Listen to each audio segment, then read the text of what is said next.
Que a paz do Cristo esteja entre nós, agora e sempre.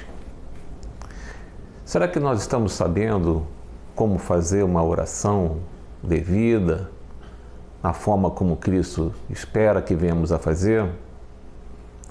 Podemos lembrar, por exemplo, da parábola do fariseu e do publicano, quando ambos estavam em oração.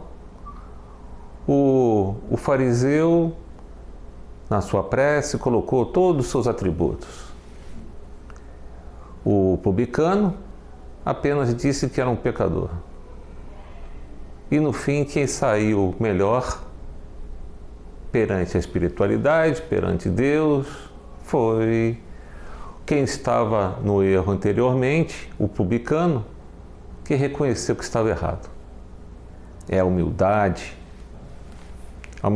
que faz com que Deus valorize a nossa oração, pois também foi dito: quem se elevar será rebaixado, quem se humilhar será exalçado. E nós sabemos que a humildade é o início de tudo. Se nós não temos humildade, nós temos orgulho, arrogância, nos achamos melhores do que os outros. Então o orgulhoso ele não está preparado para escutar, não está preparado para vivenciar realmente o aprendizado moral. O orgulhoso ele quer que Deus bata a sua porta, ou pelo menos que envie um Salvador batendo a sua porta, porque ele merece, ele é melhor do que outros. O orgulho realmente é um problema muito sério que nós temos que trabalhar dentro de nós. Então a humildade já é o início de tudo, inclusive na oração, que nós sabemos que é dividida em 3 partes: louvor, pedido e agradecimento. No louvor, nós temos que mostrar então a humildade. Se eu não tenho a humildade, só fico me exalçando, colocando tudo que eu tenho de bom, aí a prece do orgulhoso não é escutada. Porque Deus sabe o que eu tenho de bom e o que eu tenho de ruim.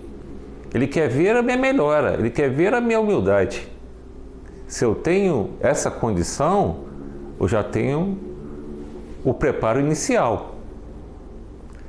E depois o que nós pedimos? Normalmente as pessoas pedem aquilo que não precisam ou que acham que realmente precisam. Pedem necessidades imediatistas junto a trabalho, finanças. Nós temos que pedir realmente o que vai nos fortalecer frente às nossas necessidades evolutivas, que são as provas e as expiações.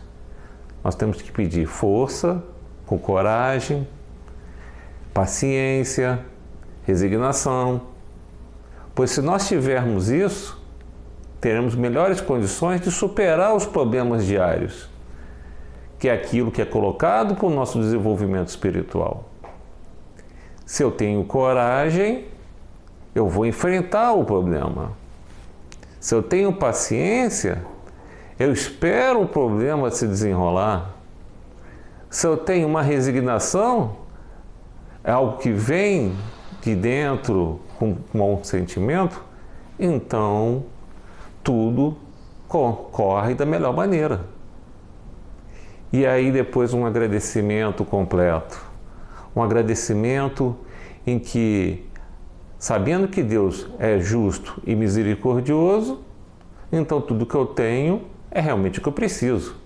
E o que eu não tenho, ou deixei de ter, é melhor ficar assim. Pois Deus não é justo? Então, agradecendo ao que eu tenho, ao que eu não tenho, ao que eu deixei de ter.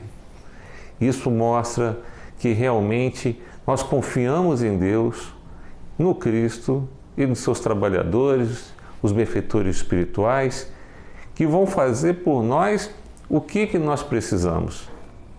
Eles podem também nos orientar, nos inspirar, para que nós venhamos a tomar as melhores decisões, as melhores escolhas. Isso nós podemos pedir. Pedir a inspiração, o amparo, para que nós consigamos identificar aonde está o caminho do Cristo. Nós não podemos ficar reclamando e reclamando.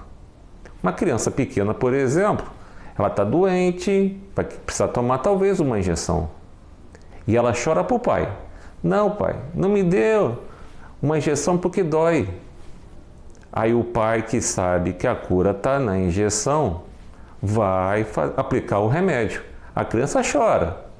O pai fica consternado, mas sabe que ali, naquela dor, que tudo passa, está a cura da doença do filho.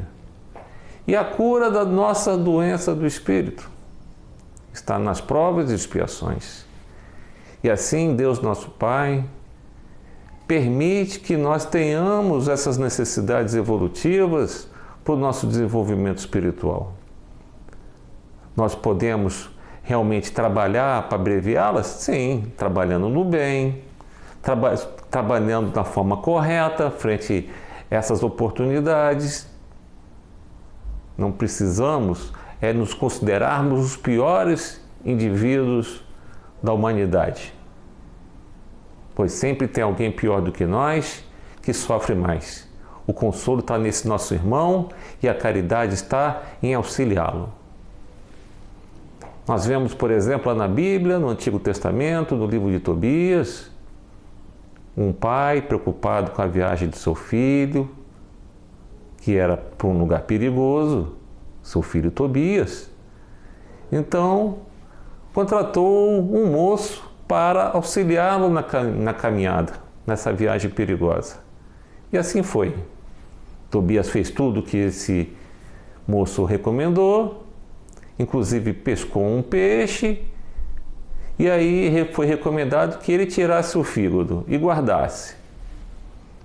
Depois, no fim da viagem, depois de cumprir tudo, a orientação do moço, quando volta, esse indivíduo pede para que Tobias pegue o fígado, prepare de certo modo, preparando uma pasta, colocou nos olhos de seu pai e o seu pai recuperou a visão. O pai, muito agradecido, observou que o moço desapareceu. Por que que esse espírito superior, esse anjo, não apareceu no início da viagem? Para que Tobias tivesse o merecimento. Assim, da mesma forma, acontece conosco, com os enviados do Cristo, seus trabalhadores. Se nós temos merecimento e nós pedimos da forma correta, nós somos atendidos. Pedi e obtereis. Mas nós temos que fazer a nossa parte. Não podemos ficar omissos, nós temos que valorizar a aprendizagem em que estamos envolvidos. Deus ajuda quem cedo madruga. Não é o que dizem as pessoas por aí? Sim, isso está no simbolismo que aquele que madruga está se esforçando para trabalhar. Ele demonstra um esforço, ele encontra a recompensa de Deus. Quando nós nos esforçamos em todas as áreas, tendo o merecimento e pedindo realmente o que precisamos para a superação das nossas dificuldades, Deus coloca alguém encarnado ou desencarnado para nos auxiliar. Possamos nós termos sempre muita humildade, louvando a Deus nosso Pai, pedindo realmente o que nós precisamos e agradecendo sempre. Desde a hora que a gente acorda pela manhã, eventualmente num momento qualquer do dia, não precisamos de afetação, não precisamos de demonstração para os outros. Precisamos de sinceridade e verdade nos nossos corações. Até na hora de dormir, um agradecimento. Então que nós olhemos sempre para frente, para o alto, valorizando tudo que nós temos e agradecendo sempre. Que a paz do Cristo nos abençoe.